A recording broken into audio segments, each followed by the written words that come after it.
Hey. Hey, everybody, and welcome to a fantastic show program in time, as you can tell by the thumbnail, and the great laughter of my friend and partner in crime, Jessica Dwyer, Fangirl magazine. How you doing, Jessica? We've reached hat level of haircut. Wait, let's take a look at this hat level. She's got the hat going. It is the Batman who laughs and all of his minions. I like that.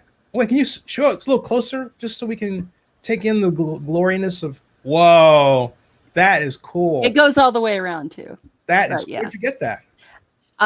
Before the plague time, I went to GameStop and found it. Mm-hmm. Wow. Yeah. Everybody, welcome to Zenny62 on YouTube and Oakland News Now and Oakland News Online and Zenny62.com, and we'll also be Fangirl and everything all combined. We are all of it. Yeah, Jessica. This is you to star. What's going on here? This is great. So there's a couple of things going on. One, I wanted to give you guys an update about the movie that I'm producing, called In Search of Tommorrow. Our Kickstarter started a little over a week ago, and as of this moment, you can still pledge it and back it. You have 2 weeks to do so, but I just saw the tally go up, and we are at $248,000, and with a little over 2,500 backers. And we're very, very excited, and we want to thank you guys for backing us. You can go to Kickstarter In Search of Tommorrow, look that up on Google, and you will find us. 80s Sci-Fi, 80s-sci-fi-doc.com. And yeah, we just did some announcing of new people in the film that we just got. Corey D. Williams is going to be in it, Billy's son, who was also in Return of the Jedi, actually. And he was one of the alien guards on Jabba's palace in Return of the Jedi. So Corey was actually in the movie. Yeah, and so we've got him added. We've got Adam Nimoy. Corey D. Williams. B. Williams. D, like his father, Billy D.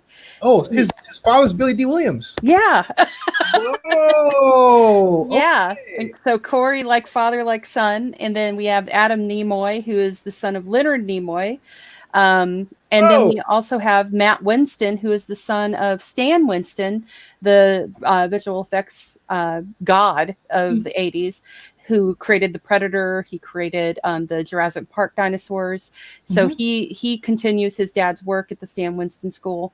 So it's kind of like a whole next generation thing. See what I did there? Star Trek. Whoa, that is. And this happens to be Corey D. Williams, right? Mm-hmm. And his legendary dad. Yeah. Billy D. Williams, right there. Yeah, and if you click that picture right. You can't see what I'm pointing at. I don't even know why I'm doing this. But two down from that, you can see him in his alien makeup. 2 down from over on the left. Go right there. Oh, right. This see the guy with the blue shirt? Yeah. See, that's him in the alien makeup that he had on. Oh, this right here. Yeah. Well, it went away. I don't know what you did. You broke it. Uh-oh. That guy. That's not him. No. This. Okay, this the guy next to that. Yeah. There you go. Yeah. Okay. Yeah. Okay. Whoa, Corey D. Williams at the Washington State Fair Event Center. Yeah, so he's in it along with... Just like his dad. Yeah, he looks just like his dad. It's fantastic. Whoa. Yeah. So we're really excited about that. It's like this whole next generation of science fiction is being represented in this movie, and it really makes me happy. So that's just some of it. Right? Adam Nimoy. Adam. Yeah. Nimoy. He looks just like his dad too. And there's Adam Nimoy, who does look a lot like his dad. He looks a lot like his dad. Yeah, he sure does. Yeah, I'm really, really excited about having him involved. And then Matt Winston, the son of Stan Winston, is going to be there. It's crazy how much he looks like his dad. Here's Matt Winston. There's Matt Winston. Wait, who also looks like his dad. Hold on a second. He's in my video. Which video? Stan Winston at hold on a second. Stan Winston at Comic-Con. Yeah, I got to meet Stan at Comic-Con back when he Skinwalkers was coming out. And wait, excuse, I thought. Hold on a second. What am I doing? Oh, he here? really looks like him in that picture, man. And that Matt Winston is the voice of. Yeah, here we go, right here.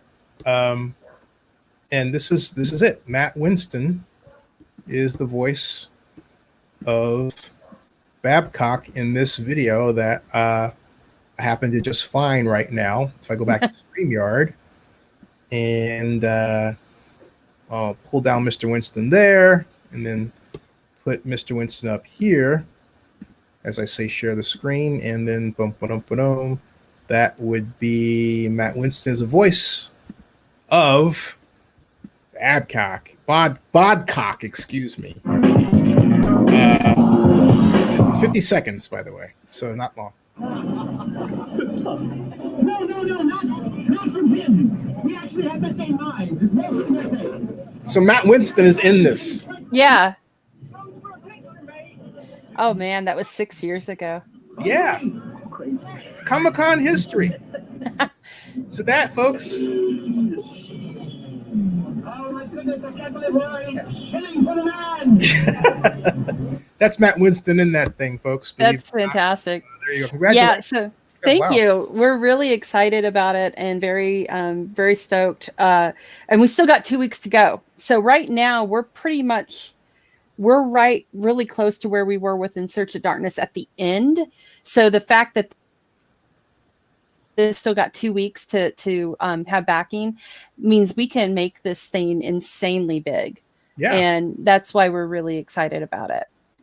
That's really. Yeah. How did you all set up on the title In Search of Darkness? Curious. Well, we started. It's In Search of Darkness ended up being the second in a trilogy, and so the first movie was called In Search of the Last Action Hero, and then it became, and that was all about 80s action stars in action films, and it's fantastic, doc. And then the second one was In Search of Darkness, because the dark side of horror films, the darkness that was within them. And now this is In Search of Tommorrow, because it's all about futurism, science fiction. And I have a dream. I have a dream of another film. I can't talk about it because I hope it happens, and I don't want to get people mad that might help me make it. So I can't talk about what I want to make next. Was that it's in the works? It may not really yet. We have to finish this one. And then we're actually doing a retro gaming documentary after this. So about retro gaming, consoles, computer, all of that. So that's going to be the next one. But my baby, I want it to happen so bad. So here's hoping that I can do what I'm dreaming about. But it will have to do with 80s stuff as well. Because we're and that's not all we do. I mean, we're within Creator VC and the things that we're doing with this. We're creating a whole community. If you go to the In Search of Tommorrow Kickstarter page, you'll see all of the community aspects of it, where we're having watch parties. Like today, I didn't get to attend it, but tomorrow we're doing the Empire Strikes Back watch party. Because tomorrow is May the 4th be with you. Yes. And so if you go to, if you look it up, we're actually going to have one of the special effects artists from Empire Strikes Back as a special guest. He's going to be talking with us during the film, talking about behind the scenes stuff. We're going to have a Q&A with him. I'm going to be commenting on the movie. We're going to have other production people on there who's going to be commenting on it as well. And it's going to be a huge watch party. We're all going to hit our buttons at the same time and watch Empire Strikes Back. And it's going to be fantastic. So I'm really excited about that. There's our page. If you scroll down, you'll see the community stuff. Like it's all listed, and you get to see the perks and the benefits of being a part of it. This is the only chance you're going to get to have your name in the credits. Well, sci-fi fans, this is your chance to immerse yourself in the world and mythos of 80s science fiction. Our project combines a 4-hour plus epic documentary with the ultimate members-only sci-fi community to create an experience that delivers value from the moment you become a backer. Whoa, that's huge. Yeah, and it's very big. And the community aspect is, like I said, our ideal is fandom is family. We create we're fans making content for fans. And that's what we're doing here. And that's what the advisor circle and the community aspect does, is it gives people a chance to be a part of it, to help us make it, to tell us what they want to see. And if you can't tell from behind me here, I'm a fan. Like, there's my disembodied head of Tom Atkins right there. And there's my Fizz gig right there from Dark Crystal. And there's my It. And there's my Candyman baby. And there I am with Robert Englund, because he is the man. And I have been in love with him since I was 14 years old. And I'm not even going to lie. Mutual. Not gonna lie, when I took care of him for the first time, I was a nervous wreck at Horror Hound Weekend, and we got along so well that people asked. Wait! You took care of him. What do you mean by that? You got to explain that. I can't. So I was his assistant, basically his Girl Friday, for the entire first convention he did with us. He was like he had a line of people that never ended. And so what Robert Englund is great about is talking and telling stories. He's a fantastic dude. He's so nice, just loves his fans. An entire section of his website is dedicated to ink tattoos of his character as Freddy Krueger. I took pictures for him of people's tattoos that came up. He makes every interaction with every fan special, because he takes the time, sometimes to the detriment of everybody else, including me, because I'm just like, Robert, we're gonna be here all night. But he God love him, he does. And so the first time, it was a huge deal to me, because I'd only met him one time when I was 14 or 15 years old at a Fangoria Weekend of Horrors. And I was a nervous wreck then, because I was in love with Freddy Krueger. If you haven't seen my senior class portrait that I've posted a few places, and I actually had him sign an 8x10 of, it's me posing with my Freddy glove and holding my talking Freddy doll while I have my stand-up of Freddy Krueger standing behind me. And I'm like this. And I'm sorry, go ahead. He's just amazing. I've loved him forever. I had his name I had Freddy Krueger embroidered on my high school jacket instead of my name, because that's how I roll. And and so when I got to take care of him and be his assistant for the whole weekend, I was like in heaven, and we ended up BSing and talking together the whole weekend. Like he'd yell, we banter, and I had people actually asking me, stuff like, do you guys travel together? And at one point, one person, and I laughed, asked me if we were married. And I'm like, no, that's his wife right there. His wife's named Nancy, funnily enough, just like the character that he menaces in Nightmare on Elm Street. And she is a badass. I do never want to mess with Nancy. Nancy is fantastic, but she is so funny. And I laugh when they tell. I'm like, no, we're not married. But it was so fun, and he had such a great time. And the other part of it that's fantastic about Robert Englund, especially at conventions, and here's hoping that we get to have more of them with him in the future, is he loves the fans. He loves the art and the pop art and the stuff. He loves seeing new posters that he's never seen before, because he collects some of that. He has a very specific stuff that he collects, but like the foreign movie posters, that some of the stuff that he's never seen.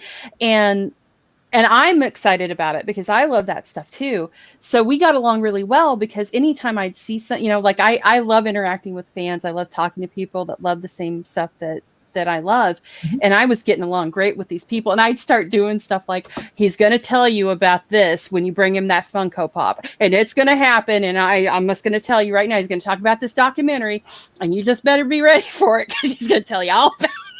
And they'd move along, and then he'd start doing that. And then they'd look at me and grin. And I'm like, and by the end of the weekend, I had more respect for him than, even more, because I had to write down the quote that people wanted on their stuff for him. And so that meant I wrote as many autographs as Robert Englund did that weekend. And by the end of that weekend, this was my hand. Wait a minute, it sounds like you were his, like, I mean, I took care of him. Assistant. Yeah. Cool. Yeah, I was his assistant. And the next show, because we got along so well, he asked for me. And so I ended up the next show being his Girl Friday again. Nice. And he's just is so nice and sweet and one of the coolest guys. And he's like go ahead. Sorry. Some actors and actresses, I have the impression, don't like being attached to the roles that they were most known for, and they're hard to talk to fans. They're hard to talk with. I'm not going to mention this person's name I'm thinking about. I will off camera. But at WonderCon, this person who's a very famous 70s science fiction star, I bet I know, was very difficult to talk with. I couldn't get this person to go on camera. And she was part of a larger group. Well, I, gave away the gender. I didn't mean to do that. But it was really disappointing for me personally, who loved the character and the show, Yeah. I get the impression that Robert is not like that at all. Robert Englund is a doll baby. Sorry, Robert, if I'm ruining your mystique.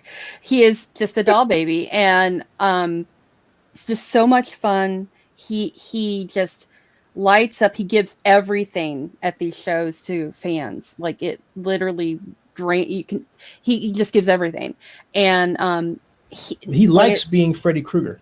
He loves the fun of it, and it's gonna be he's history. That's that he created an icon on the level of Dracula with Freddy Krueger. Freddy Krueger is eternal, and it would not be what it was without Robert Englund. And that's vastly different from Leonard Nimoy.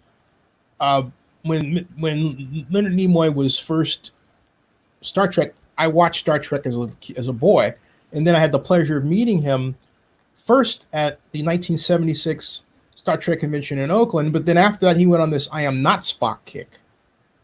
Right, but then he embraced it. Well, but here's the thing, though. I was around and met him again when he was in the "I am not Spock" kick, and I was at 1981. I was on the Forums Council of Texas Arlington. He was our guest for our Forum Council, our Forum Speaker Series, and I was designated chief conversationalist at dinner because I love to talk. And so Leonard Nimoy, he didn't want to talk about Spock. Right. That was the rule. So everyone was thinking, oh my God, what do we say? So I said, hey, Mr. Nimoy, how's the play Equus? And he just lit up like that. And then later, afterward, years later, then he re-embraced the character. Point being that it's really hard on people. It was hard on the group, the Forums group, unfortunately, to have to go through a person's ups and downs like that, as opposed to Robert Englund. And no offense to Leonard Nimoy, he was going through a lot, but it is what it is, as they say today. Well, I think what with Leonard Nimoy was he realized too that he didn't want to be pigeonholed. And if you look at the history of his characters that he did, like what he did on Mission Impossible and everything, he had a repertoire. He was the heavy. And a lot of stuff. But the thing with Leonard Nimoy was he realized not only the gift that Spock was to a lot of people and what Star Trek meant to a lot of people, but also the gift that was to him, because it gave him so much weight that he could do the stuff he wanted to do. Yeah, and I'm probably one of the few people alive that has both I am Spock and I am not Spock. Yeah, exactly. I rode that wave with him, and but it's joyful to hear someone talk about a person like Mr. Englund, who loves and embraces what he did and loves that people love what he did. That's You know, He really does. And 'cause I have to tell you, Jessica, it's really not a great experience to deal with somebody who treats you that way. And not that Leonard Nimoy did, but this other person whose name I didn't want to mention was really nasty. Okay. I mean, just massively nasty. And I'm thinking, God, what did I do? Step on something? So it's really joyful to hear good news about a person like Mr. Englund. It really is. You know? No, he is fantastic, and he gives everything. And he also, you know, he's just embraced the popularity of it, and the fact that it's given him a career. You know, it's like he always has work, and he's one of those guys too that I call I keep debating who is the modern Vincent Price to me, because Robert can be suave and snarky and erudite and everything, and so can Jeffrey Combs. So they're both battling out in my head. Which one of you is the Vincent Price in this world? I don't know. You're both so damn good at being that way, and I can't figure it out. So you both now have to mud wrestle in my honor and see who wins, and I'll watch. Anyway, and Jeffrey Combs knows I think he's beautiful. Yeah, so it's fantastic, and I got to tell you, I'm sorry, you just put a visual in my head. That's it's one there for me too. So it's Vincent Price in a velvet robe and satin pajamas mud wrestling. There you go. Yes. I need a moment. Anyway, the thing that I'm just going to share this last thing and then we'll move on. It's nothing about that, but Robert Englund, to give you an idea, at the end of that first convention, I never get to be, I rarely got to be in these giant group photos of all of our volunteers and everybody that, you know, all our staff. We all get together and we have a group photo, and I'd missed a couple of them, and I didn't want to miss this one. So we had a big group photo of everybody that worked the show. And I got down in the front, like I got down on my knees and in the front row, and everybody's around us. It looks like a high school picture, right? And so Robert Englund looks over and he's like, "What is this? I've got to be in this picture." And he runs over and hug tackles me. And so the picture is me going, and it's him doing the Freddy and hugging me. And I'm like, oh my God, 14-year-old Jessica just popped out of that picture and is screaming right now. That's hilarious. And everybody just cheered because it was like, oh my God, he ran over to be in the picture, and it was so great. And I want you to remember, that is on a Sunday afternoon after 3 days of nonstop autographs. That guy did that. And just giving everything he's got. Just a question. Given the stories that you're sharing, talk about how this pandemic is, in a sense, taking us away from our ability to meet our childhood heroes and heroines. And because that's something that hasn't been talked about. We could do it for another show, but I just wanted to give a mention into. Yeah, it's really rough for me because conventions have been a big part of my life for the last many years. And that's right now it's really hard because they just had to announce Horror Hound Weekend for May has been canceled because the state of the state and the convention center that we were going to have it at is not allowing anything to open. It's just still not. And we don't have a cure for this thing yet. Well, we don't have a vaccine. We don't have a cure. We don't have anything, and because people won't stay home. Don't even get me started. Oh my God! Start, please. God, I mean, I don't know how many more bodies stacked on each other that you want to have in New York to make proof. If you're going to tell me that is fake and that is BS, I want you to go tell the families of those people that that's fake. That body of your dad, that ain't real. But you know what? I want you to go tell them that. This would not be half the problem it is if the government simply dropped money, $2,000 to $4,000 per household, in their accounts like that, rather than. Well, that's not the problem, dude. That's not what people are protesting. People are out there saying they want their damn hair cut and they want their freaking nails done and they want to go. They're sick of being stuck with their kids because they don't know how to be real parents. Okay, I get you. Like the video I made where this guy was walking into this nail salon and massage parlor, but he doesn't look like the type who needs his nails done. Oh no, but have you seen the picture? Have you seen the pictures of the nail salons right now in Texas where the poor nail tech is covered head to toe in like a mask and everything, and there's the woman getting her nails done, and this poor nail tech is having to touch her hands and breathe in the nail dust, hopefully not getting through her mask. Oh, and touch their feet and wash them. And I want you, because that's a pedicure and a manicure. That's what they do. yeah, that's right. But that is more important than people dying. And that's what I don't understand. And that is, somebody posted that on Twitter and said, this is the most American picture I've ever seen. Because you have this poor little, she's probably Filipino, looks Filipino from what I can see, because you can only see this much. Poor girl that is having to do this because this woman thought that was more important to get her damn nails done than staying at home and keeping people safe. So that's not, the people that are wanting to work, I get that.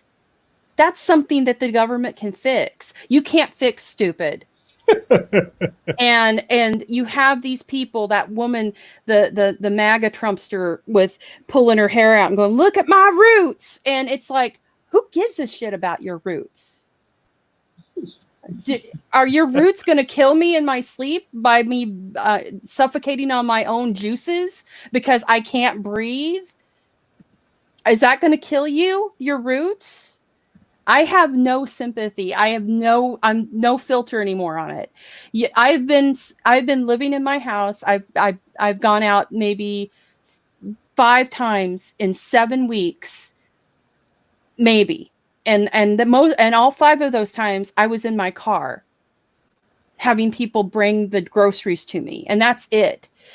The fact that I can do that and you can't because of your roots. I've got a hat on. Yeah. Okay, I've given up. I have not seen. This is where I get really pissed, because you assholes, and I'm just going to get mad. You assholes decided that your hair and your nails and everything else was more important, and we're never going to get rid of this here in the States. They've gotten rid of it in New Zealand. New Zealand already came out and said they have had no new cases. They're basically clean. They don't have it in New Zealand. Australia is right there with them. They don't have it either. We are too stupid to lock down the entire country like they did because my roots. And I got to tell you, I have not seen my mom since my dad died. Oh, no. I have not been able to fly home and see my mother in person and hug her because of this.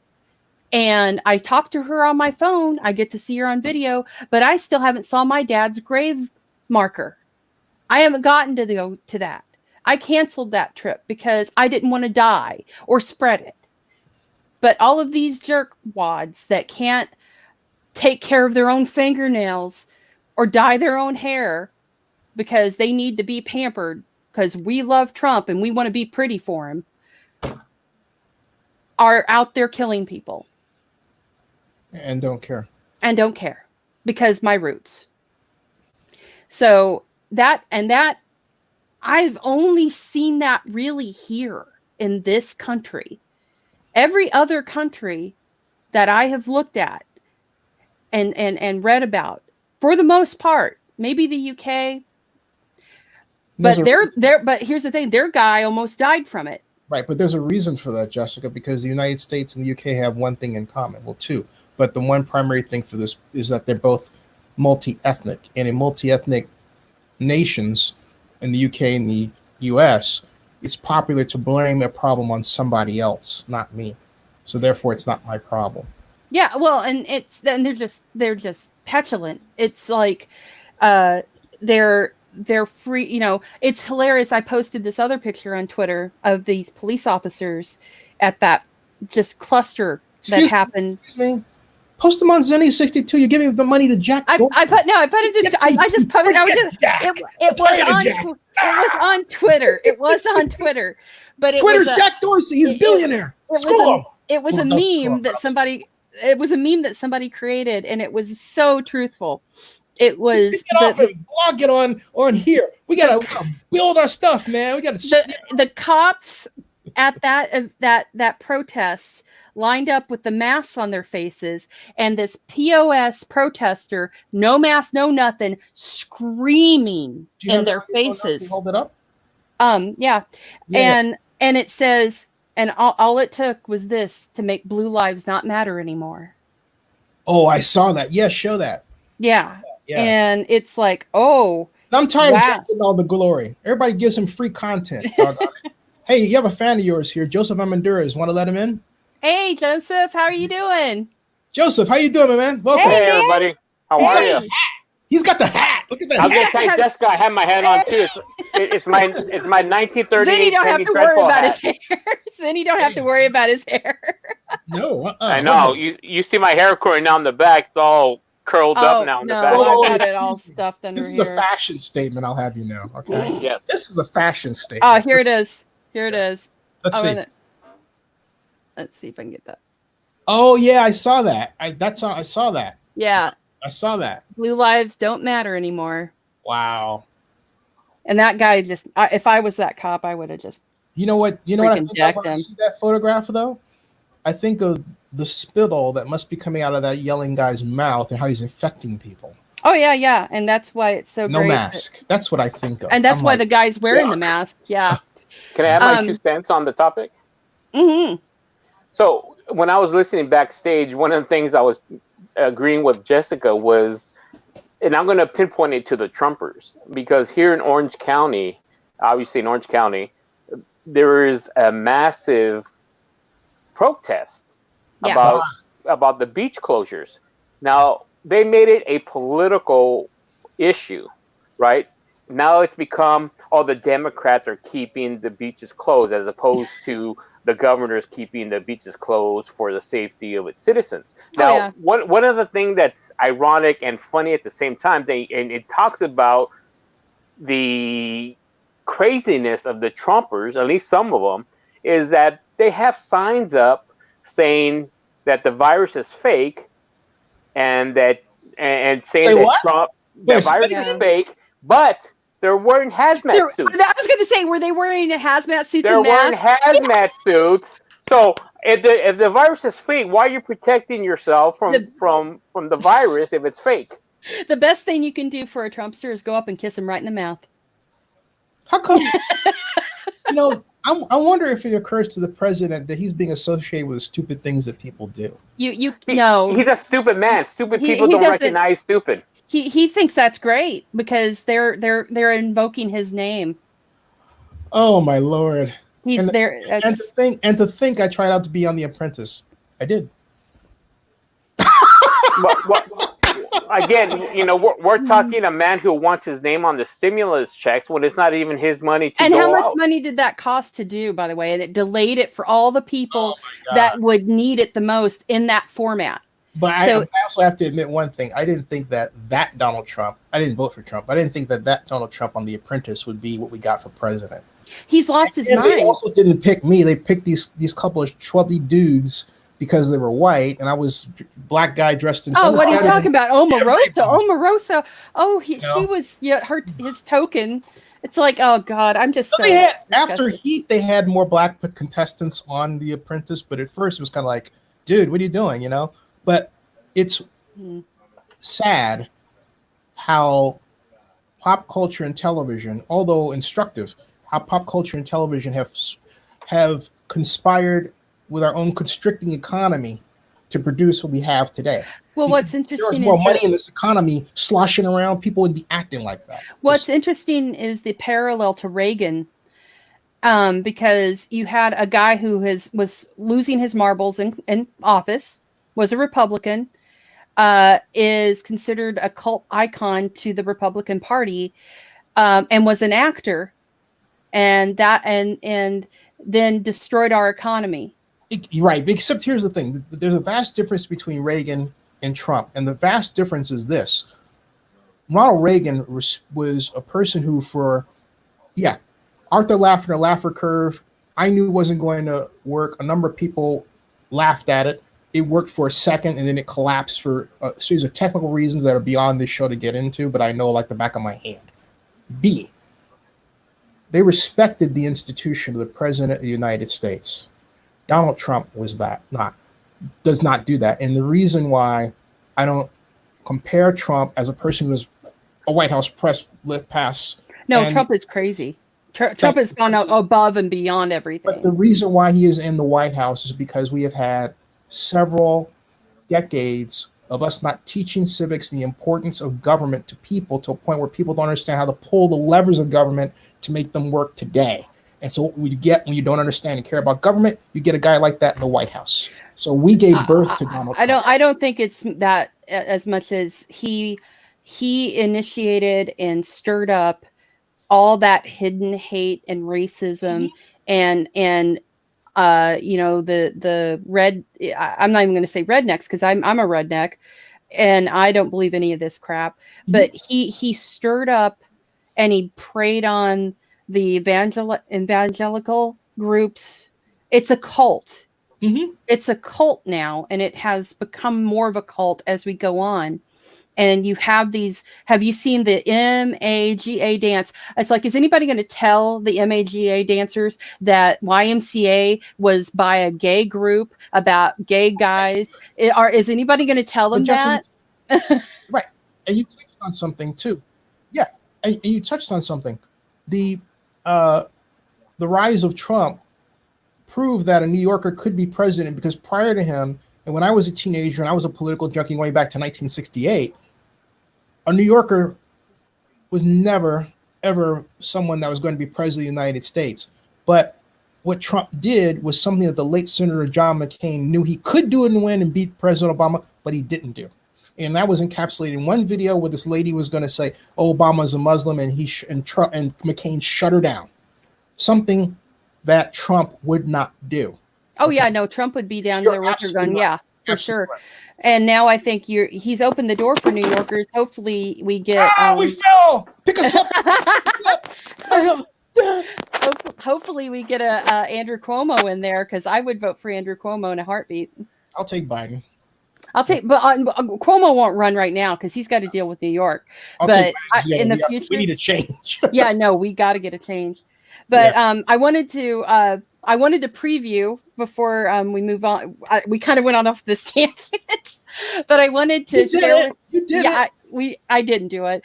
I never do it. But that's so bad. You're like one of these people that throws the grenade and runs away. We're gonna do that brush thing. I'm gonna throw the pin and it's gonna hit you in the face, yeah, exactly. And you'll get all pretty. I'm like. What's this? Ah! Thanks, Joseph. Aren't you happy that you? Oh yeah, but I wanted to throw a caveat because you guys made some valid points. I think the other. Thank you. And the other point, within the 40 years since Reagan took office, you have a cultural shift where you have the unrepresented. That being in minorities, lift up and become a political powerhouse. Right. And what you have is fear from a certain group of Caucasians or whites that see that as intimidating and fear they're going to lose their power in society. That's one of the biggest difference between Reagan and Trump. Except here's the thing, though. Except there is a middle that didn't exist as much in Reagan, and that is there's an interracial middle where it's now, for the first time, and it has been for the last 2 years, very common to see black female, white male, or white female and black male couples on commercials, which I never thought I would see in my entire life. Or gay couples. Well, and that's the thing. Here's the thing. Here's the reason I push that, Jessica, because a person can be gay and and be black and you don't know who they are. But I will tell you that in a survey that I did for the Montclarian, and this was in 1994. Question number 61 was, if a group of black teenagers was walking toward you, would you walk across the street, keep walking, or call the police? The majority of people picked walking across the street next to call the police. Okay, so my point is how a person looks, and the reason why I say that is because race is more powerful even than sexual orientation. It's so bad now that a gay black person, a black man, makes more money than a straight black man. Okay, that's racism. So we have to fight racism and meet it head on, and not gaslight the subject, but deal with it. Okay. My point is this: we have an interracial middle that didn't exist before. There's a guy at the gym that claims to be a Trumper, but guess what happened during the time that he and I got to know each other?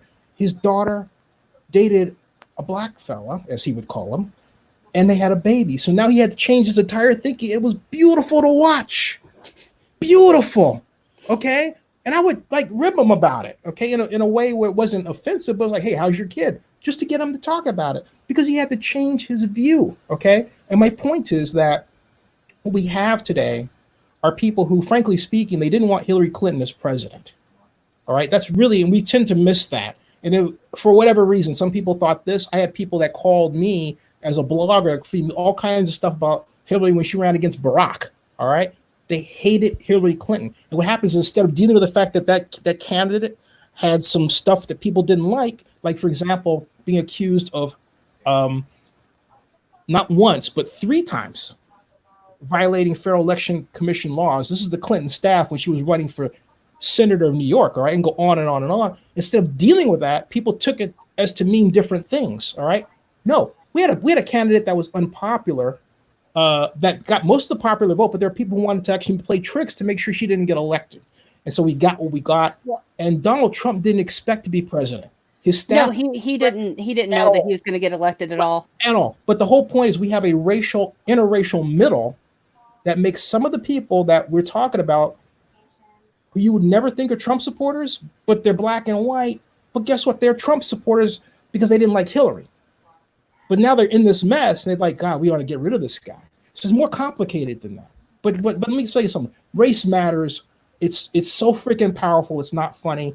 And people have, in order to stop it from mattering, you have to drill down and quite literally, Bum Phillips, the former coach, he's passed away, of the Houston Oilers, used to say it. He said, you have to force in the mix. And that's how you have to do it. Then everything else comes together. But there's a survey, and it really shocked me. But it said it straight out that there are people who are afraid of straight black men. All right. The survey said that in 2016, was published. It was not one of these anecdotal things. It was a scientific survey. A scientific survey. So I'm just saying we have a race problem still. Oh no, and that's what he stirred up. That's what he preyed upon. Yeah. And that's why he says things like there's good people on both sides. No, there's not. There is not. I'm sorry.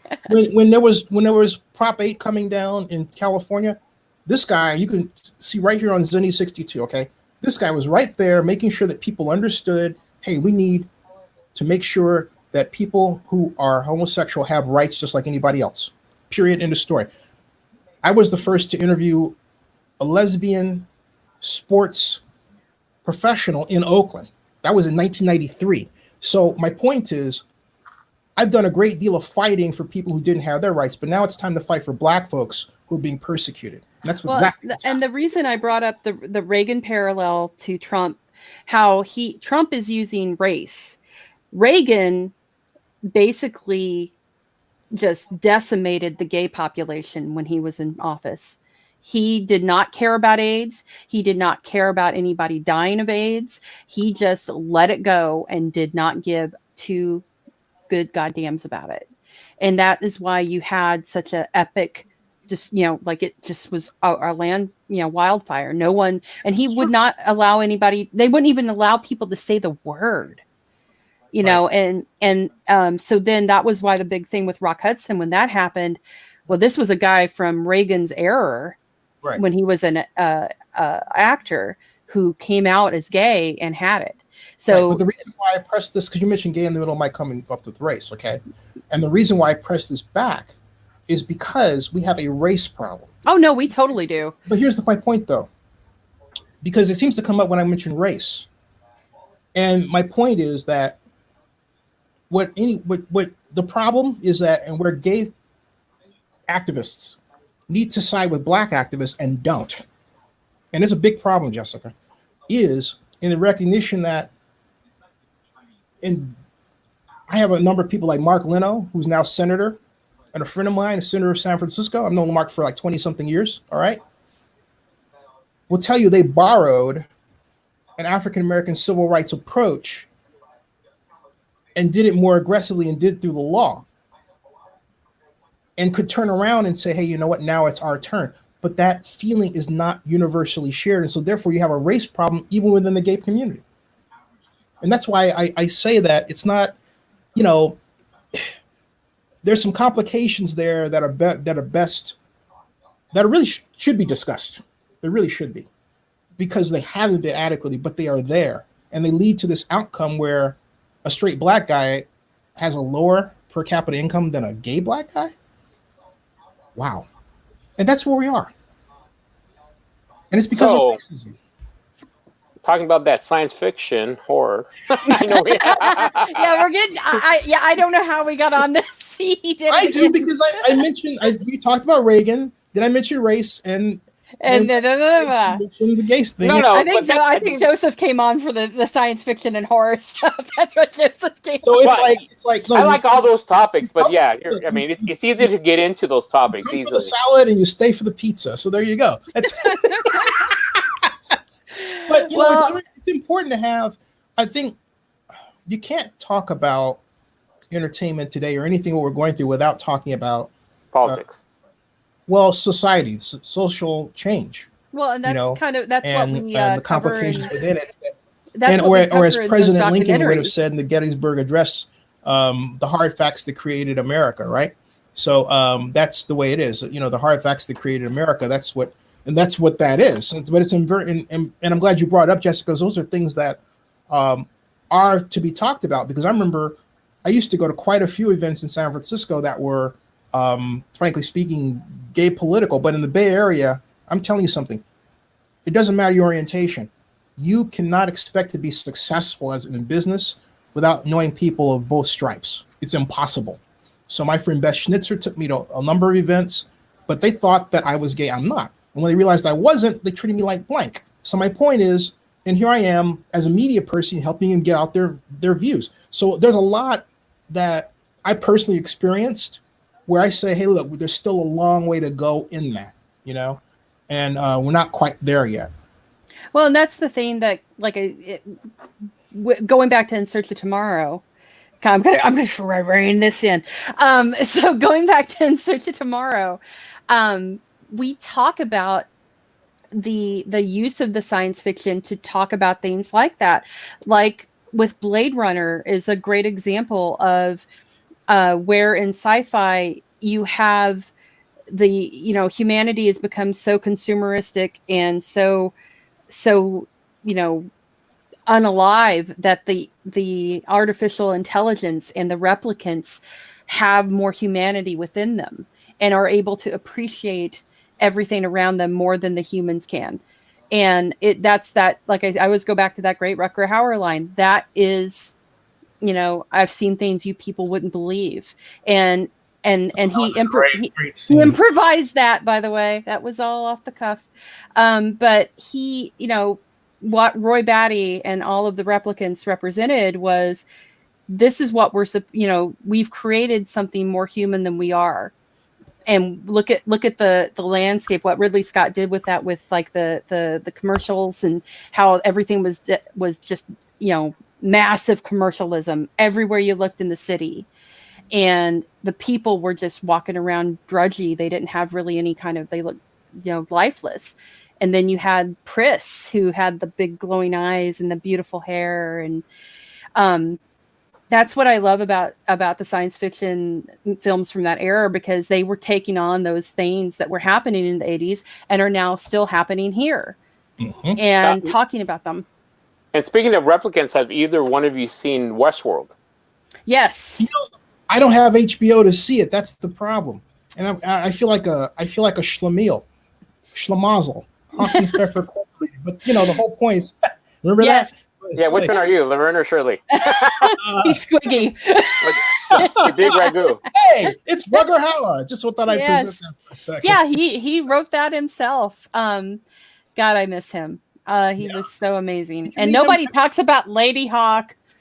Oh, Hey, but Jessica, did you have a chance to meet Mr. Hauer by chance? I did not. I came this close to getting him for a convention, though. I was this close. I had to fly him in from Switzerland. I almost had him as a guest, and we couldn't get it to work out. You know who I did meet, which Jessica would be interested, was I'm drawing a blank. Scott, the creator of Aliens. Oh, Ridley Scott. Yeah, You met Ridley Scott? I met Ridley Scott at AMC Downtown Disney before they closed AMC. Was a special premiere, and it was a Q&A.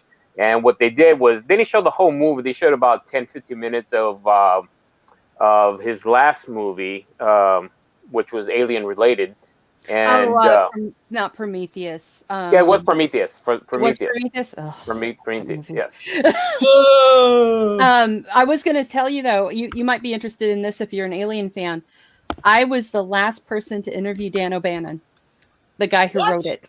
Oh wow! How I hunted him down was hilarious. I hunted him down via his nephew on a message board on IMDb. And this guy said, "I am Dan O'Bannon's nephew, blah, blah, blah, blah, blah." And I'm like, "Hi, can I talk to your uncle?" and I got to interview him for, they were re-releasing Return of the Living Dead, which he directed and I think he wrote as well, and for a special edition. And I'm breaking that in for a second. I just want to show you before we get too far away from that.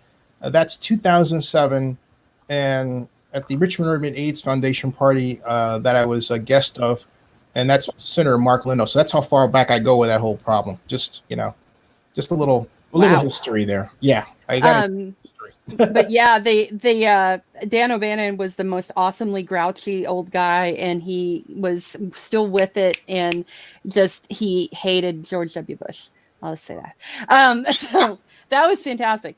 But so recently, I'm gonna crave it back in again. So I've given Zinni a clip of my interview with the fantastical, amazing, magical, sexy Robert Englund, and that I'm going to have on my Fangirl Magazine podcast and radio show. It's actually Fangirl Radio, and you can find us on iTunes and on SoundCloud.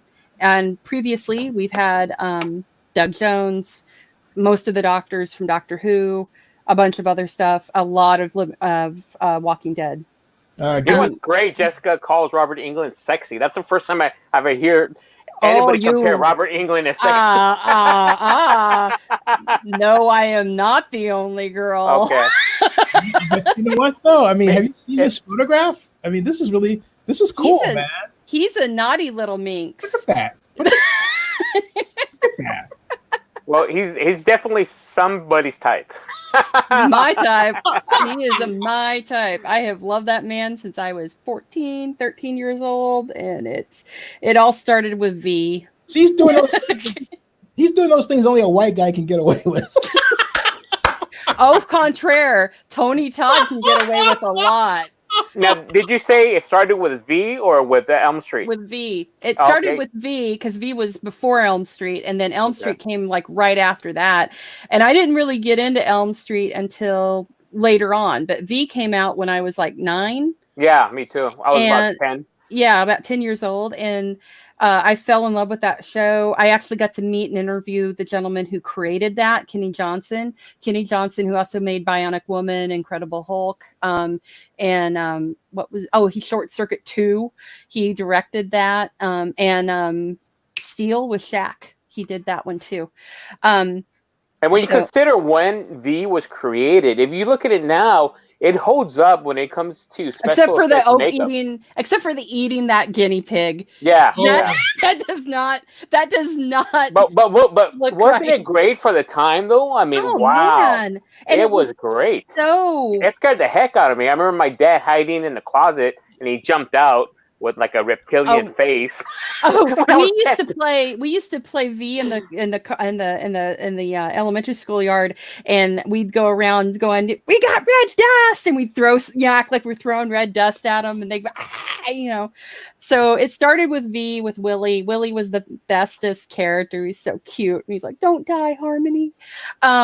But I've loved Robert Englund for years, and he has done so much stuff now. He's got his own series on the Travel Channel, which is True Nightmares, and it's all real stuff in that happened in history that's supernatural or the cryptid thing. It's really, really fantastic. He hosts it. He's got this great voice that's made for stuff like this. It's kind of growly, gravelly. It's getting better as he gets older. Shut up. And he's just fantastic. And he does a lot of voice work. And so what I interviewed him for this time was a new series coming to Adult Swim called J.J. Villard's Fairy Tales. It is absolutely gross, disgusting, depraved, wrong on so many levels, and it's just perfect for Adult Swim. Hey, boss, when you want me to let her rip? Oh, I'll let you know in just a second. So the show has a very heavy connection to horror, because not only is Robert Englund in it, Linda Blair voices characters, Doug Bradley voices characters, Ashley Lawrence voices characters. So J.J. Villard, I don't know, he's a massive horror nerd as well as an artist, and he got all of these crazy people that I would never think in a million years you could get to do a show like this. If you see it, you're like, this is just disgusting. Why are they doing this? But it's entertaining and crazy and nothing you've ever seen before. And it's retellings of Grimm's fairy tales, but in this punk rock, gross, disgusting, depraved way of doing them. And Keith David is a character in this. So if you got that They Live element in there. And so Robert I'm not going to spoil it because it hasn't aired yet. I'm not going to tell you what his character is. I'm not going to tell you any other characters. It's airing this month. It's going to start this month on there. So this is kind of a double preview, because I am going to be airing my episode of my show, Fangirl Radio, with Robert and the interview. But I'm also writing an article for the next issue of Horror Hound that includes my Robert Englund interview and my interview with the creator and artist of the show, J.J. Villard, who has done a bunch of stuff with Cartoon Network, is super attached to them. Crazy artist. Just his house is insane. If you look him up on YouTube, you can see like his pad and see his house. But so this is it all like Cliff Kingsbury's house, who is the coach of the Cardinals, who has a house like Citizen Kane? Oh my God! No, it's. Have you seen that, Jessica? I don't doubt it. If you the house I want Guillermo del Toro's house that it doesn't even live in. He just keeps all his stuff in it. I want that house. It has a secret passageway that like you go underground and there's skeletons in the secret passage, and then you end up in like this other area, like it's almost like a hobbit house or something, and you've gone through the secret passageway in Guillermo del Toro's house. Well, that's the reason why he probably doesn't live there. All those skeletons. No, his wife won't let him have it in the house. His stuff he can't have any of his stuff. FYI, folks, this is Cliff Kingsbury's house. Take a look. Oh no, it's nothing like that. This is like Citizen Kane. Look at that. It's decadent. That's not a house. That's a museum. And he's single. He's a bachelor. Of course he is. It's filled with weird things, and it's an apartment, and it's nowhere near like that. But so this is a preview of the interview. That was a great comeback, Jessica. Of course he is. Of course he is. Look at him. Why would he want a girl?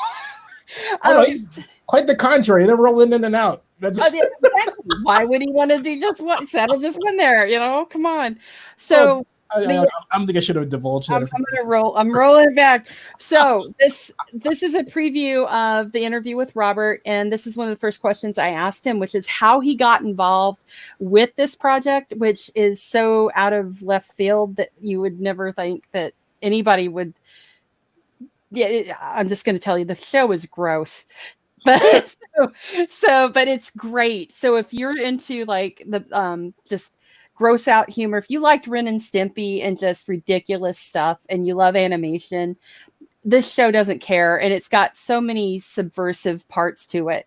It's fantastic. So here's my preview clip for my interview with Robert Englund. How did you get involved with this project, and how was it presented to you? Because it was so just off the wall crazy. Well, I didn't know what I was I mean, I knew it was Adult Swim, so that's obviously the lure for me. But, I do a lot of voiceover work, and I do a lot of animation. And so I think the people in that world know me, and I've done other stuff for Adult Swim and Nickelodeon and Cartoon Network. So those that I'm known in that world. I don't know where JJ heard about me. He might just have been a fan. But there's also a kind of fun getting people with a little bit of, crossover from the world of they've got Linda Blair as Goldilocks. I know they got, Doug Bradley, Feldman. And they get people that have done some genre stuff, which is always fun for the fans, especially if we're voiceover actors as well. And I know Corey is. I did something with Corey years and years ago, Super Robot. And so I know Corey does a lot of voice work, and I do, and I guess Linda does as well. But, for me, there's a connection back to my youth. There was one of the great things out of the Jay Ward Studios, I think, was called Fractured Fairy Tale. Yes. Yes. And, Jay Ward, Rocky and Bullwinkle, and Boris and Natasha, and all of those great, great shows. And I think they had a show, or one of the segments was called Fractured Fairy Tales. Yeah, I asked JJ about that. So it's sort of a precursor to J.J. Villard's fairy tales, although ours are just raw, much more gross humor and raw animation. They're more twisted. It's rougher. It's got that Beavis and Butthead roughness to it, which I really like. There you go. So, as I said, he even admits that it's very, very gross, and he gives you a little bit of a preview of what Linda Blair is doing, and it's just a crazy, insane time to watch. So, Podcast or a video? The interview, it's going to be a radio podcast. Yeah. Okay. So it's on Fangirl Radio. I'll be posting it this week, and we'll be talking about some other stuff as well. And as I said, if you go on SoundCloud or iTunes, you can look at their back catalog. We've got a ton of stuff on there, and you can find the last. I need to do another one. I used to do some Halloween specials. I'd write them, and I'd get people to act in them with me, and we did a trilogy. And the first one had Greg Nicotero in it, and I'm blanking on his name. The gentleman who directed Dock of the Dead, and I'm so sorry, I forgot it. I just blanked on his stupid name. You said Dock of the Dead? Dock of the Dead, and another wonderful film that was all about the shower sequence in Psycho. And I remember that movie, but I've completely hold on. I feel so bad. I'm looking it up. There we go. I'm getting his name because I can't believe I blanked on it. Alexander Phillip. And Alexander lets me kill him with zombies in the audio, and it's great. And so we edit together. We make these, like, that one was our zombie apocalypse one. The one after that was our invasion of the body snatchers, and then the third one ends up being our Scooby-Doo murder mystery. And I ended up getting two great people involved with that. I had Doug Jones playing Doug Jones. He actually came on and did dialogue for me and everything. And then the fantastic Mr. Mark Meir, who I've interviewed on camera and on our show a few times now. He's a friend of the show. He was our villain, and he did his fantastic Hunter Thompson as the villain. And it was a Scooby-Doo Cthulhu murder mystery. Not really a murder mystery at all. It was just Cthulhu and Scooby-Doo mixed together with Hunter Thompson. So, and you know, as Scooby-Doo movies had to have a celebrity guest star, so we had Doug Jones show up as Doug Jones. Oh my God, that's hilarious. So I wrote the whole thing and we edited them together. That one almost killed me because I edited everything myself the night before and I was up for 48 straight hours. But you can listen to those on there. You look them up, and we've had Vincent D'Onofrio on my show because he did it. He's a heck of a character actor. Yeah. He did a horror musical. He directed and wrote a horror movie musical. Doug Jones, yes? Yes, my boy. I love you, Dougie. He gives the bestest hugs. He's dying right now. He's even saying, what's wrong with him? He can't hug anybody. But and he's what's his name? No, there's nothing wrong with him. He just can't hug anybody, so he's dying right now because he hugs everyone. That's his thing. And he's because we're sheltered in place. Yeah, he can't hug anybody. If he ever meets you, he's going to hug you with those long, crazy arms, and it's going to be the best hug you've ever had. And then he's going to pet you on the head and call you a puppy because he's 15 million feet tall. And he's beautiful. Click on that one. Click on that beautiful shot of him right there because he's gorgeous. That's a great picture of him, but that is sexy. He's 6'4". Yeah, he's huge. He's tall and skinny, and he's beautiful. He is not quite as tall as Alexander Skarsgård, who's 6'7", I think. I would do things. No. But I love Dougie. Dougie is beautiful. He's my friend. And thanks to Doug Jones, I got to meet Nathan Fillion because he grabbed my hand. And he's a nice guy. I like him. Nathan Fillion is fantastic. Yeah. He is a sweetheart. He brought up Vincent D'Onofrio. You know, he's in a great Epics TV program called Godfather of Harlem. Oh, yeah. Oh, that's right. Yeah, I wanted to come back as Kingpin so Nathan bad. Fillion, I ended up watching... Jessica, go ahead. What were you saying? Oh, I want Vincent D'Onofrio to come back as Kingpin so bad I can taste it. He is so good. I was going to say real quick about Nathan Fillion. I had the pleasure of watching the Starship Troopers cartoon movie that Casper Van Dien had previewed at Comic-Con about 5 years ago with Nathan. We were in the same row, as it turned out, because he knew Casper. And I thought, wait, who's that guy over there? And I was like, wait a minute, it's, and that's how we met. So, well, nice I ended up, that was one of the best nights of my life. I'm never going to get another night like that ever. It happened at Comic-Con. I got into this party that I wasn't supposed to be at, but I got in anyway. And what party? How did you get in? Tell us. That story is how these things happen is as good as what happens when you. I just got lucky. I got really lucky. I ran into people that had passes into the party, and they were friends of mine. And the one guy who I didn't know from Adam that was with them was their coworker. And I'm like, I'm your +1. And he goes, what? I don't have a +1. Yeah, do now. Go with it. And we put our arms up, and the guy looked at me and looked at my sneakers, which I'm like, yeah, it's Comic-Con. You walk 1 million goddamn miles in a day. You're going to be wearing sneakers. And the guy looks at me and goes, they were Skechers. But here's the funny part.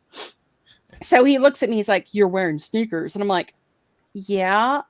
But everything else was like decked out, right? I'm like, I look pretty. I'm going in a fancy club. I'm not wearing high heels to walk in this freaking city. And I looked at him. I said, dude, you just let the guy from Spartacus in wearing cons. Come on. I'm not going to hoe up your party. And he looks at me and he finally just goes, fine. And I'm like, yes. And he put the armband on me. I'm like, God damn it, I made it. So I walk into the party, and everybody happens to me. Everybody is at the top floor. No one's in the rest of the place. Everybody's on the roof. No, this was at another place. This was I can't remember the name of the hotel. The hotel was in the gas lamp area, though. Yeah, I can't remember which one though Omni? for the life of me. It may have been the Omni. Right across from the. No, it was a bar. It was a big club. It was a big freaking club, and I can't remember the name of it. It may not even be there anymore, because this was a while ago. How long ago was this? It was when they announced the Avengers, and that was 2013. Okay. Yeah, and so that was also. Oh, wait a minute! Was it the same year they had the Godzilla experience? I don't think so. I think it was the Godzilla came after. That was 2014. Yeah, I think that was the year after. Right. So we got in, and I realized I looked out across this. I mean, this is not going to happen anymore. This place was crammed with people. Like it was from front to back. It was just people, and all of a sudden, the people I came in with disappeared. And I'm like, I'm by myself. Oops. And I'm a little drunk. Oh shit. I don't know anybody here. And I'm looking around, and then all of a sudden I see this head above everybody, and I'm like, that's Dougie. And I ran over to Doug Jones. I'm like, I know him. And I ran to Doug Jones, and I'm like, Doug. And he looks at me and he goes, Precious. And we hugged, and he's talking to this guy. That's that neat. I recognize this dude, and I'm like, who is this guy? And it turned out he was the actor who played the multiple man on Heroes that he was talking to. Oh, right. And he's talking. For those of you watching who may not know, Heroes was the very popular NBC science fiction television series that ran from the dates aside. It stopped running about 4 years ago, I think it was. Oh, a lot longer than that. The writer's strike killed that show. So he's talking to him, and the guy goes something like, hey, I'll bring you over here. You can meet Nathan. And I'm like, there's only one Nathan at Comic-Con. There's only one. So I looked at Dougie and I went, can I go?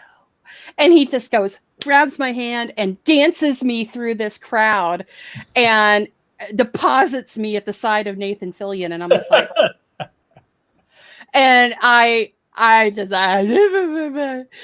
and he's all sweaty and he's been dancing, and I'm like, hi, I love your Twitter. the drunk high. I finally went, I like, don't change anything about who you are. I love your Twitter and you're fantastic. And the guy took a picture of us, and I have this great picture of me and Nathan Fillion just looks smoldering hot. And I would never have gotten that without Doug. And then later on that evening, this is the best night of my life. Like seriously, for real. So I'm hanging out with Doug, and we're like digging and talking to people. And all of a sudden there's Joss Whedon next to us. He's a great guy. He's like, and he's dancing, and it's like 2:00 in the morning, and everybody's drunk and having a good time. And I'm like, oh my God, it's Joss Whedon. He's my God of writing. I don't know what to do. And Doug looks and and he's like, Doug's like trying to shove me over to him, like, go talk to him. I'm like, I don't know what to say, because it's Joss Whedon and he's a god. and I thought about it, and I went, we share a birthday. And he's like, there you go. And I looked at him and said, hey, Mr. Whedon. He's like, yes. And I'm like, we both of us are born the same day. Redheads of the world unite. And he's like, yeah. And so we're like dancing. And I ran into him later, and I used this smooth line that Drunk Jessica came up with. And it was, hey, Mr. Whedon, someone told me to give you a hug. And he goes, oh, who told you that? And I said, me. and he goes, but I'm all sweaty. And I'm like, I don't care. He's like, okay. And so I got to hug him and told him how he's like the most influential person, one of the most influential people on how I write fiction ever. Like Joss Whedon, because I loved Buffy so much, and that was awesome. Yeah, and Firefly, just how he writes his characters. The guy is the master of the ensemble. Did I meet in a Firefly press conference? Nope, it was Hannibal. Hannibal.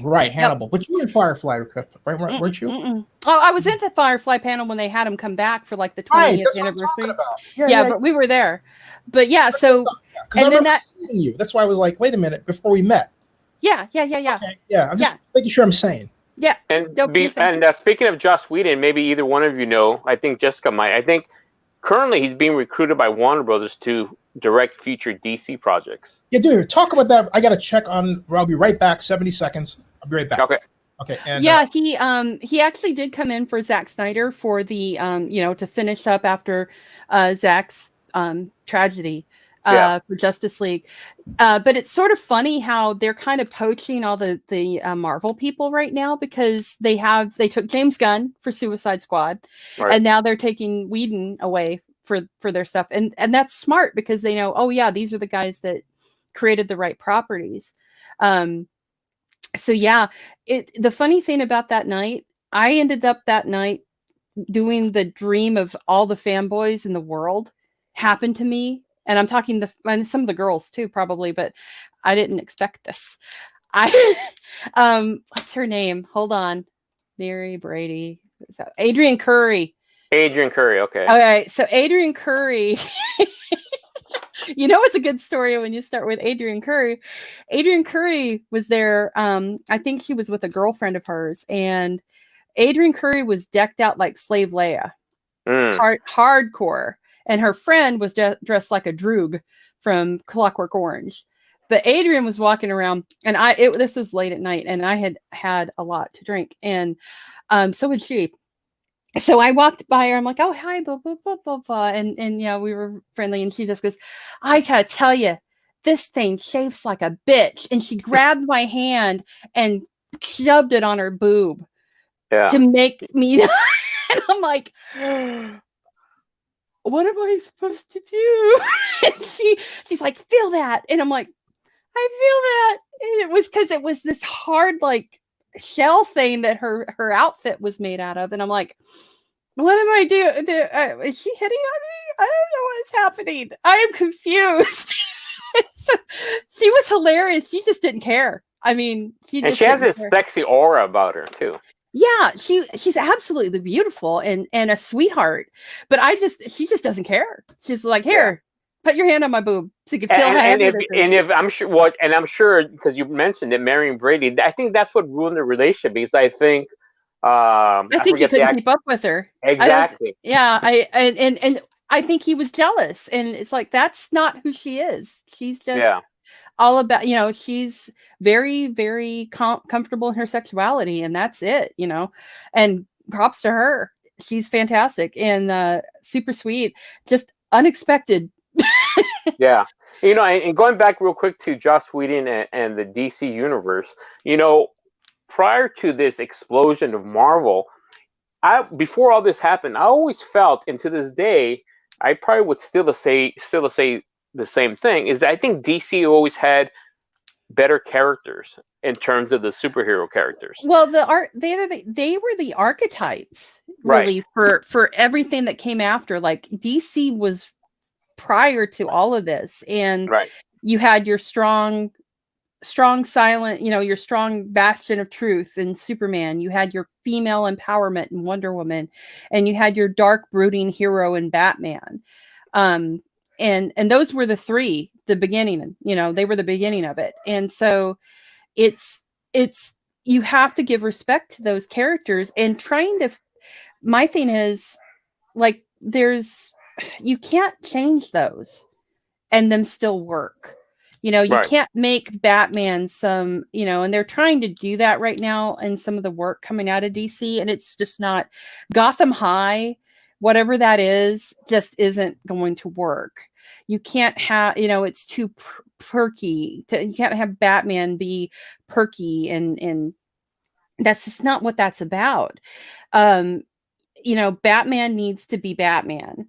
Well, and that's why, I think I agree with you 100% about Joss Whedon, but where Justice League failed for me, it tried too much, and I don't blame Joss Whedon. It's not his fault at all. No, it was Warner Brothers who insisted on doing this. They wanted to make the DC characters Marvel characters, and like you mentioned, that doesn't fly, because like you said, DC is more brooding. It was, like you said, the archetype of everything. So I think, with the skill of Joss Whedon, I think if they follow the natural trajectory of the DC characters, it's going to be excellent. But one thing, like I would say, is that I think the mistake Warner Brothers did was trying to trying to Yes, but also trying to change what DC is into Marvel, and for me it didn't work. It was No, good. it was it was a hot mess to me, and then the part of the reason was they rushed it so quickly that they couldn't even get Henry Cavill without a mustache, and then they made his mouth look like that weird whatever that was. I didn't even know that was Henry Cavill. That's how That much looked horrible to me. Yeah, I couldn't even recognize him. So to me, part of the problem is with what they're trying to I think they're finally kind of trying to fix it. By bringing in James Gunn to do Suicide Squad. I think they're trying to fix their screw ups, but Marvel had 10 years of build up to what they created. DC had what, 4 maybe. They had 3 movies, and one of them, they had the Batman v Superman, where they crammed in 2 films, but it's like they rushed it so hard, and there was no build up for the Flash. No one, we were trying to make him Peter Parker.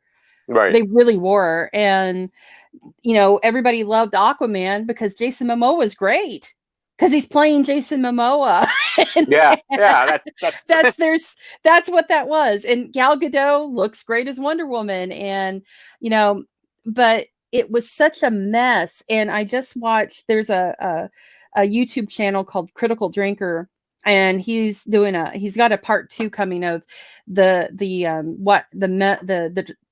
trash fire that was the Justice League movie, because of what happened in the interim. And you can see where he even points out, you can tell when the reshoot happened, because Ben Affleck looks completely different than the other scenes. Like, he's gained weight, his hair is completely different, because he wasn't working out like he was for Batman. So he looked completely different. So they rushed all these reshoots. The special effects look horrible. The story is just the story was stupid, because basically they were ripping off the Infinity War series but instead of the Infinity Stones, it was the Mother Boxes. Yeah, and then the original Justice League had Deathstroke, which took it a totally different direction. Or Apocalypse, it just, And what's successful about Marvel is, I'm drawing a blank on his name. Who's the individual in charge of Marvel? Oh, Kevin Feige. Yes. What Feige has done successfully is he's mapped out 10 years before we even know what's coming out. Yeah, and that's what's brilliant about this. Yeah, and that's what you do when you're a comic book writer and a comic book creator, is you have to plan. You have to strategically plan your story arcs. And, that's something that, I don't know what's happening with DC. I hope that they've course corrected with what they're doing now. Yeah. But the pandemic has kind of screwed them, because we were supposed to get that Wonder Woman 84 movie. Yeah, it's supposed to be out in June, I believe. Yeah, now they've moved that. I think they're goofy for not releasing that on digital. For real. I mean, I think that would have been a really good move for them, because everything's been moved for Marvel, and that movie, people would watch the hell out of that on digital. Yeah, and I have a theory why they did it. We talked earlier about how politics is involved in everything. So I think with this aspect, when you think about NATO, which is the national, it's North American Trade Organization. But it's national. It's a North American Theater Organization. They use the acronym as well. That's hilarious. I had to remember it, because I was thinking exactly what you're thinking. So they call themselves NATO. And so they're really, as you know, upset with Universal by releasing Trolls on VOD. So the politics in this is that in order for big studios to get the revenue they've been getting, it's done primarily through the theater. Now, in this instance, even though Trolls, in theory, made $100 million, there's a lot of pieces that are being cut out of it. And if you look at the actual economics of it, the Universal didn't make half of that. And so it's more of a PR stunt. But what what's going on is that when you talk about billion-dollar movies and essentially that potentially could be Wonder Woman, you're not going to even come near that if you release it on VOD. Plus, then you're going to have the theater chains upset and not waiting for the cheaters to go back into business. I don't know if Wonder Woman would be a billion-dollar movie though at this point because of the fallout from Justice League and how people were like, how that was not received well. But Wonder Woman does have the fact that she's a likable character. They brought back Chris Pine. They've got the whole 80s shit going for them, and they've got Pedro Pascal doing a great villain. And you have Patty Jenkins, the original director, which was a great movie. So I think that has all that going for it. But you're right. I don't potentially see it as a billion-dollar movie, but it's going to far exceed its revenue if you just released it on VOD. Plus, the other aspect of not releasing it and waiting for the theaters to get back into business, I think that's going to also have a negative effect. Well, and it also gives them time to also get together some stuff for Suicide Squad to pimp along with it, because what they're going to do is they're going to most likely do, if they're smart, they'll do a 7-minute preview of Suicide Squad prior to Wonder Woman to set it up. And people, I'll tell you what, people will pay to see that 7 minutes of Suicide Squad that early. And they'll go to see that. And that's a brilliant move, because one of the things that, I'm drawing a blank here, so you can help me out. The director of The Dark Knight. Wait. I had it in my head and it went away. But okay, so I think we both know who it is. So yes. we'll remind the audience once we remember. But I'll scream it in the night. This was going to happen. So when he releases his films, he did a 15-minute preview or 10-minute preview in the theaters, and that was Christopher Nolan. Christopher Nolan. There you go. His brother actually does Westworld. Yeah, Jonathan Nolan. For the movie Tenet, that was a genius. That was fantastic. Wasn't it? God, I want to see it so bad. Yeah, exactly. It's a mind screw of a movie too. Yeah. All right, I have to jump. I was waiting for you to get back because I'm like, I have to go. I just say my spider sense was tingling, and I'm glad. Yeah, well, they just yelled dinner over my Alexa over here, so I don't know. Mom needed some tea, and so. All right, guys. Real quick, have you seen Penny Dreadful? Joseph and I can. No, not yet. I don't have Showtime. I got to figure a way to get it. Okay, I'll give you a hint. Showtime released the first episode on YouTube, so you can watch it. Oh, cool. Yeah, I know the second one just aired. But the one thing I need to watch tonight, and this is my last thing to tell you guys, while it's still up, and I think it's still up over the weekend, National Theater Live is showing the Benedict Cumberbatch, Johnny Lee Miller, Frankenstein play for free on their YouTube channel. Oh. It is one of the most amazing tellings of Frankenstein I've ever seen. You've missed the opportunity to see Benedict as the creature. Right now it's Johnny as the creature with Benedict as Frankenstein. So watch it. It's amazing and beautiful, and it's got a live audience, and the set is just fantastic, and it will never be released on DVD or Blu-ray because the guy who did Slumdog Millionaire directed it. He won't release it. Oh, God. He's like, it should be viewed with an audience. Can you repeat the channel it's going to be on again? National Theater Live. So just do National Theater Live on YouTube. And you can go play it right now. Just hit start and it'll start at the beginning.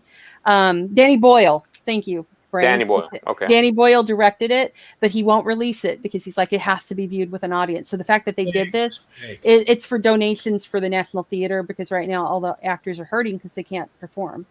So go watch it. National Theater Live, Danny Boyle's Frankenstein.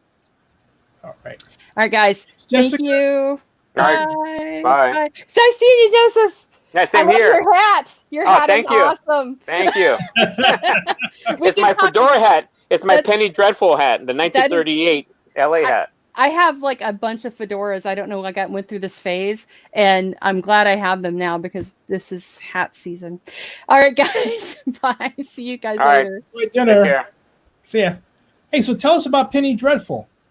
Well, as I posted earlier, it's what's interesting, like I mentioned in the video, I typically am not too attracted to horror films. It just doesn't capture my interest. But this one does, because it uses actual historical facts and puts it in the genre of fantasy and horror all mixed into one. And what they're doing is they're using actual factual events that happened in Los Angeles during the late 30s, moving into the early 40s. And what you see is that there's a multitude of storylines happening all simultaneously. One has to do with racism, racial institutional racism. You have politics, corruption. You have the influence of the Third Reich in the city of Los Angeles during this time, trying to take over and using their influence on the politicians, certain politicians in City Hall. And you have this deeply rooted Mexican American culture with its dancing, its music, its folklorical, historical culture that was at one time very much Hollywood grabbed from to utilize in Hollywood.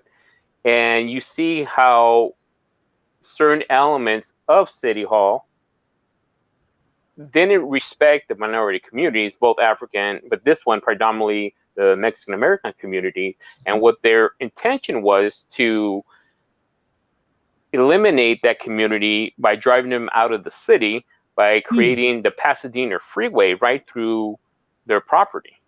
You know, eminent domaining the entire stretch of highway called the Arroyo Seco. And that now is known as the Pasadena Freeway. They subsequently actually based on history. That actually yes.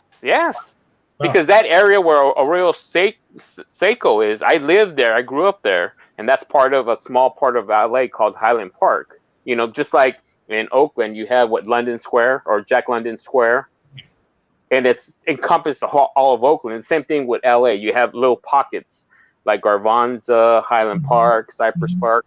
So that area I grew up in, and that's Arroyo Seco area.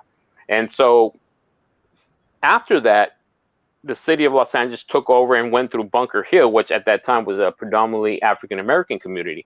So any up and coming blue collar, low income communities, which predominantly at the time were more minority than anything, they wanted to eliminate and just present this Hollywood image of just lily white. And so it's extraordinary because Penny Dreadful, as I mentioned before, is a spin-off of the original series created by John Logan. And the original Penny Dreadful was set in late London in the 19th century. You fast forward, and that series created or had the horror genre and has what we know today as the universal monsters of Dracula, Frankenstein, and things of that nature. Right. And so you move forward 50, 60 years. Can't forget the Fourth Man. Yeah. And then you move 50, 60 years, they spun it off into Los Angeles during the 30s. And so what you see is you have two detectives that are the main characters, Detective Tiago Vega and Detective Louis Mitchner, played by Nathan Lane, and you have Vega played by David Norvato. And Detective Vega, who doesn't know at this time, but he was actually touched by the angel as a child. Because if you watch the beginning of the series, there's an event where the two evil deities in this program, played by Natalie Dormer, who plays Magda, who's basically an evil demon, and you have I forgot her name. It's Lorenza Izzo, who plays a saint called Santa Muerte, which is a good saint that in the folklore, like the Day of the Dead folklore, takes the deceased souls into heaven. And so they're battling each other in the beginning of this series, where Magda threatens that she's going to give her sister, they're like sister soul, to take to heaven. That kills Detective Vega's father as he was a kid, and he witnesses this. Now, in the beginning, we should take away that he has some kind of special supernatural abilities that he is unaware of, because he's able to see not only Magda, but the saint. And as he runs towards his father, she brushes him back and leaves a mark on his shoulder. And which is rare because these saints are not supposed to be visible for the most part. And so she left him with a mark. And if you see as the series progresses, when it brings you back into 1938, you realize that he possibly may have supernatural powers he's unaware of. And you see the buildup where potentially you can see, just by theorizing what may occur, that he eventually will battle Magda in the future.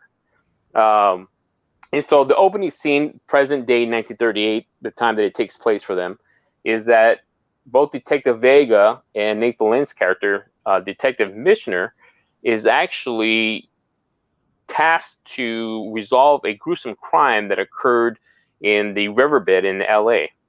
And so it turns out that these gruesome murders, which I didn't even put on my review, they're decorated. These are 4 Caucasian bodies laid out in the riverbed, dressed out in the Day of the Dead makeup. So naturally, what one would suspect, they're going to blame the Mexican culture, the Mexican people. Somebody in that group has killed these white Beverly Hills residents. And so it becomes a big uproar in the city. But as you see, Magda, who's the evil deity, is actually, if you really think about it, is causing all these things because you want to cause a race war. And while this is going on, you have another character called Dr. Peter Kraft, who is supposed to be a German American, and it turns out he's a German operative and a Nazi who's trying to infiltrate the city of Los Angeles. And collectively, they have many operatives in the city working towards a common goal of not only taking over the city, but trying to encourage the United States from getting into World War II. That is, I've got to find out who the writer about with all of this is. It's really something else. And this comes on when now?